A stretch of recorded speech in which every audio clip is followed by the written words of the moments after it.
साधारणतः आज बाजार 700 पासून 800, 850, 900 रुपये होते. आर्यमानचे माल 700 पासून 900 पर्यंत होते. मेघदूतचे माल काही वकला 1000 रुपये पण गेली, 800 गेली, 850 गेली, 900 गेली, 1000 पण गेली. साऊचे माल 700, 800, 900, चांगले माल 950 रुपये गेले. 62-42 आहे का? 62-42 संपला आता पूर्ण. नवीन कुठली व्हरायटी? आता नवीन व्हरायटी नाहीये सध्या कोणती. 1008 नवीन व्हरायटी आली सिजंटाची, पण 1% माल येतो, अजून वाढायला वेळ लागेल त्याला. साधारण टोमॅटो किती येतात सध्या?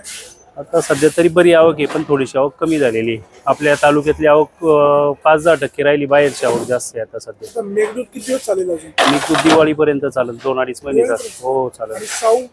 साऊ थोडं चालूच राहील. साऊ ही वर्षभर चालणारी व्हरायटी असल्यामुळं ही चालूच राहणार वर्षभर. आर्यमान किती दिवस चालेल? आर्यमान आता अजून 20 दिवस किंवा 1 महिनाभर असं समजून चला. बाजार वाढतील का काय? बाजार हे 8-10 दिवसात वाढू शकतात साधारणतः, कारण जी मागणी आहे त्याच्यापेक्षा आवक कमीच आहे सध्या. साधारणतः आवक किती होते? आवकचा अंदाज नाही, पण जी मागणीपेक्षा कमीच आहे. आता वेळ पण आपण 8 ते दुपारी 3 केली होती. हो पुन्हा जैसे ते झाले. चांगलं आहे ना. कोणतं काय जे शेतकऱ्यांच्या मालाला सकाळी थोडीशी म्हणजे मला मिळतं का दुसऱ्याला अशी परिस्थिती असल्यामुळे चांगले भाव मिळतात असं काय नाहीये.